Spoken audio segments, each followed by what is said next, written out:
So, continuing our ongoing series of the Guy Ritchie films, we've reviewed Guy Ritchie the most. We have the most out of all the directors on this channel that we've talked about. Guy Ritchie is the one that we've done the most videos on, the most reviews on. So now we're kind of just going through a series, and I guess we'll just watch all of them. Yeah, I'm super We'll just, down. we'll just like watch all of them because Yeah. I mean, why not? You know, Yeah, so which ones have we done so far? Operation Fortune, Rooster Gire, we did the Covenant. Covenant, we did the Gentleman, we did Rock and roll? Rock and Rolla, and then today we're talking about Wrath of Man from 2021, Mm-hmm. directed by Guy Ritchie, based on this heist movie Mm-hmm. from France. I forgot what it's called. It's called like The Cop or something.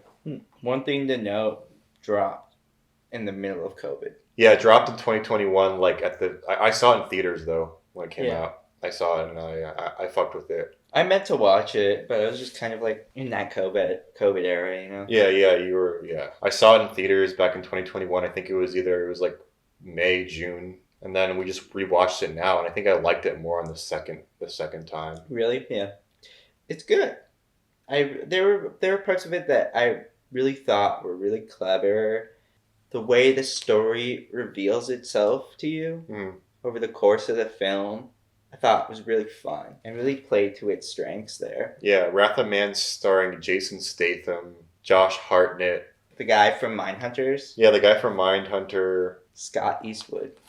Yeah, Scott Eastwood is in it, and then that guy that's in a lot of things who's also a really good actor. Yeah, That one I know guy? exactly who you're talking The about. guy who's the captain. We're gonna the get into that captain, because yeah. that's like one of the most interesting parts of the whole movie. Yeah. Dude, no, this movie kind of like on the second watch, I didn't realize how actually like two things that I really stand out to me of this film. Mhm. One is the time, space, and memory aspects of this movie. Mhm. The way that it does like this sort of Rashomon Mhm. style of like threading like multiple stories that happen at multiple times that they all end up on one like pinpoint, you know? Mhm. Like Jean-Luc Godard said, every story has to have a beginning, a middle, and an end, but not necessarily in that order. Mhm.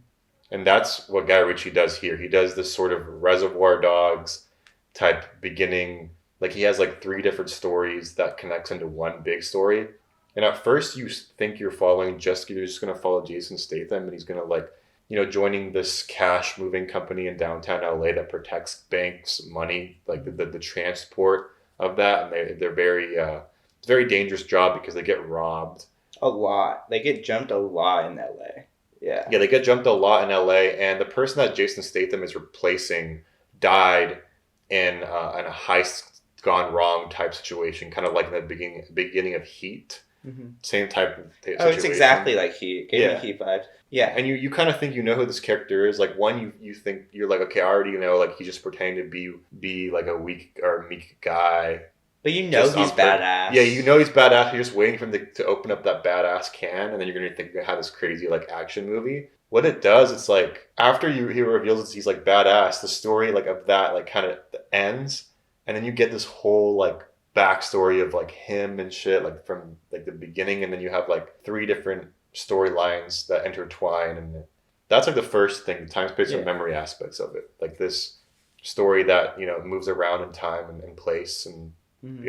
And characters and perspective and memory and stuff. The second thing I really like about this is the third storyline about this army unit that is like they're so used to combat and they miss combat that they'll just like want to do these heists because it puts them in like danger, and it's not even like at first you think they're just doing it for the money, and also kind of that thrill, but then you realize they like do a couple of these heists, and each heist they do just gets like more and more dangerous. That even in the end with the big heist, the guy's literally the captain of the squad, or the lieutenant or the sergeant. He's like, like some of us are gonna die. Yeah. He's like, not all of us are gonna make it. They like want that. They want that. Like they want that action again, and that was like such a deeper like thing that just went down in the film that I really, and it just like means a lot. Like you think about that. With soldiers, even that's like some real shit, I bet, dude. But also, soldiers that miss the action, they don't have any purpose when they come home, and it's like they're even more stressed at home. Yeah, but I think that was kind of it. It was like they mention it at some point in the film where they're like, yeah, like we come home and suddenly we're disposable. Suddenly we have to get jobs in the mall or something. Yeah. Like our captain's like working this fucking retail job, you know, like this is the guy that led us into like life or death situations and like how depressing that shift is. I don't understand it, obviously, but like, it's compelling. It's definitely like, it's a really compelling aspect of the story. Another compelling aspect of the story is like the unraveling of Jason Statham's character, you know? You think you know who he is, and then it opens up another layer of like, okay, you know he's badass. But then it opens up another layer of like, not only is he badass, but he's like an underworld boss. Rich as fuck. The reason he's doing it, it's like, you think it's for revenge, but like, how did he get to this point? And I love the way it's like the first scene of the film is this camera that's just stationary, stuck in the middle of this like cash truck. We just see the inside. We see that it's getting robbed, you know. We see them like break in with the like blowtorch and shit like that, and like take the guys out. We see it go wrong because we hear the shots. They're like, oh fuck, he killed him, you know. The movie unravels that another layer. Like, we see Jason Statham. We see Jason Statham's son get killed in that robbery, you know? And, like, spoiler. But, like, we kind of know that he's, like, out for revenge. And then we see, like, that, and then we see another layer of the same scene. And I love how they build up that scene, like, farther and farther, you know? And it really is farther and farther because the first shot is just, like, this shot held inside the car. And then you go, like, outside. And then you go even farther outside, and the last shot of the scene is like a fucking like overhead crane shot, you know, like the whole situation.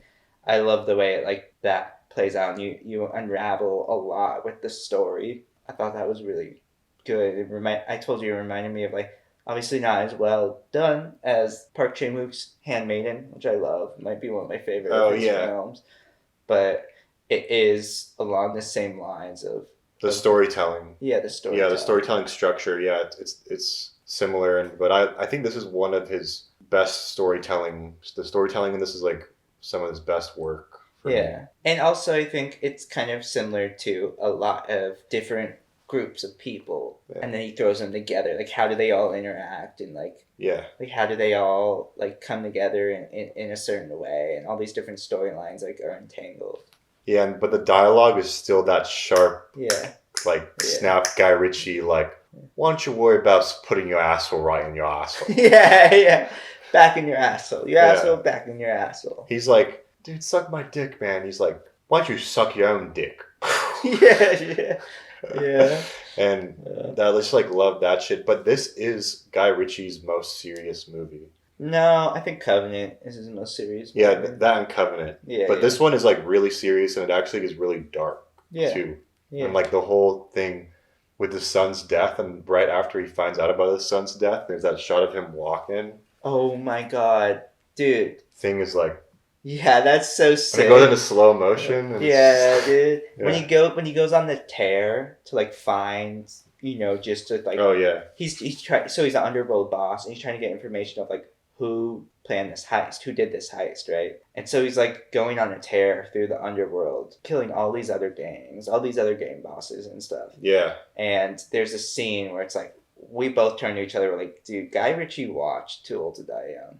Yeah, like, dude, he definitely did. A lot, like, very Nicolas Winding Refn shot of like just him going through this like sleazy like club sleazy vibe. Not even a club. It was like we don't even know what it is. Trafficking, almost or something like that. Like, and that scene, I'm like, he had to have watched. He had to watch Refn. He's had to watch like Only God Forgives or something. Like that. He just had to have watched it because there's nothing. Yeah. I haven't seen anything like that. Yeah. In his movies until now, and that actor and everything, it was so influenced by Nicolas Winding Refn. But I like that. It felt like really grounded and serious. That tracking shot. Yeah. There's not like one shot that's like wasted in this. Where he's like, fuck, I'll do it myself. And like that. No, every shot is just like really well done, and it's like very like it's not like a cheaper production. No, like kind of like Operation Fortune felt like a little like cheapy. Definitely. This one is like no, like Operation Fortune was like failing Miramax production. Yeah. But this one was definitely that serious tone and the way it's shot and everything is like really interesting. Yeah. I kind of like that it's the LA setting too, because that kind of feels like unfamiliar for Guy Ritchie, but it gave me like very like ambulance Downtown vibes. LA, yeah. That's another, Ambulance definitely is a comparison to this film, and like Jake Gyllenhaal was also in Covenant, and he went from Michael Bay to Guy Ritchie. Yeah, that's so funny, man. But I think now like Guy Ritchie is testing the waters when it comes to warfare and like armies and stuff, and he's trying to like build on making more like army movies and like bigger like production like army movies. Like he's taking his old styles of storytelling, and then he does like these bigger budget movies like Aladdin and like Sherlock Holmes and Legend of Arthur. Yeah. And he's like using that now, like that experience he has to make like a movie like Wrath of Man, and then now The Covenant, which is like a really big, like it's big, like a bigger war movie for him to do, which I think he's going to transfer to like make his like real big epic war dope ass movie, which is going to be The Ministry of Ungentlemanly Warfare. He's going to combine like all of that shit to make like a big ass war movie, like a dope guys in the mission. Like it's going to be like his Inglourious Bastards, dude. Yeah. I could see that. I could see like definitely like he's definitely in that phase where like I feel like sometimes directors don't really progress. Like they don't really like they don't really progress. They don't deviate from like what works, and you feel like they're not pushing the boundaries of like what they can do as a director. I feel like he's definitely like, well, all these movies may not be everyone's favorite or may not be good for everyone. I do feel like he needs to go through this phase of like experimenting with stories that compel him, and how does he tell this like different story in his unique way to like really like grow as a director. Yeah, he actually is like still just developing his shit still, bro. Like he's still got time to do it, and he's not done yet, and I'm excited to see his next movie. Like I'm just gonna see like his movies. Like I don't know. Of course we are. Of course they are. But I think the guy. Can you look up that guy who plays this sergeant? Because this guy is like him and the guy from Mindhunter are the two best actors in the movie. Yeah, I mean, I don't know their names, dude. Yeah, but they're great characters. And the guy from Tool to Die Young. I don't know his name either. Like Damien something. That guy is so fucking underrated as an actor. Because Jason Statham is just a star vehicle, and he's badass, and he plays that guy really well, and he just kind of plays Jason Statham and stuff. And then Josh Hartnett isn't like the best actor. Yeah. Holt McCallany. Yeah. Holt McCallany's fucking he's great. Such a good actor. I love him. And then Jeffrey Donovan. That sergeant, dude. Jeffrey Donovan's like great. Yeah, that guy. I thought that guy was like one of the best performances.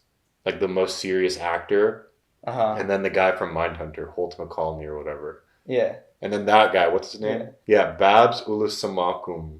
Yeah. That guy. This guy, I love him, dude. That guy kicks ass. You probably recognize him from Dune. Yeah. But we've seen him in so much shit, and like, oh my god, he's such a unique actor. Yeah, he has such an interesting look, and he's just such a good fucking actor. Yeah, he's so great, dude. What do you think about Scott Eastwood? Scott Eastwood played the part very well. I felt like he was like... He fit the role. He fit the role, for sure. I think he did the best he could. I feel like that character in general was just like a very shallow character. There wasn't a lot of depth to that character. Here's my one complaint with Wrath of Man. Yeah. I felt like, well, he does lay out this onion of a story very well, and he peels it back very carefully. The core of the story and the ending, I felt like fell flat for me at times. Just like the very end. And I felt like it wasn't like a good payoff. I did like the way the ending like played out, like in the police station or their like station or whatever, There was a certain point where I was like, are they gonna end it like this? Like, is like the bad guy gonna get away? And I was kind of like excited for that a little bit, because that was like just the way it all played out and all these different stories. And I was like, what if this guy just like this bad guy just gets away with this? It's such a good little script, bro. The script is like so tightly like unfolds everything and like one person after another. But then the thing that I really didn't like was that I was like, it unfolds so tight. It's so good. All these different characters come into play, and all these different characters shine at certain moments. And I was like, is this like the end of like this like, who's done it kind of thing where the bad guy gets away? But then, of course, they have to have the big action star come in at the end. It's like, no, I'm not dead. Yeah, and he's like lungs, liver, spleen, heart. Yeah. I would have liked it if, like, maybe there's a way that he gets back at him from the grave or something like that, you know? But, like, I feel like it's so Hollywood for this guy to show up and, you know, yes, he gets his revenge at the end of the day. Where I was like, the story's so compelling up to that moment. You know? And that was something where I was like, I felt like they took a cheap way out a little bit. And I didn't like the way it ended a little bit. Yeah. I think the chapter titles were really tasteful. Oh, those were really cool. Yeah. It was like really well edited, really well shot, really good script, tight movie, underrated. I think it's fucking underrated as hell. Like I really like this movie. Slept on. I mean, Guy Ritchie just in general slept on. Yeah. I mean, he's definitely a preference depending on what your taste is. But, he's so slept on. But this movie's very slept on just in terms of COVID, in terms of it being Guy Ritchie, in terms of like, you know, everything. But it made money. Like it made money. It was profitable for that's good. Whoever made it, like legendary. I don't know who the fuck made it, but yeah. Let us know what you think of Wrath of Man from 2021, and if you fuck with this movie and you fuck with this video, drop a like and maybe comment. You know, yeah, your we thoughts love to talk and what Guy Ritchie movies you like. Fuck around and get fucked up.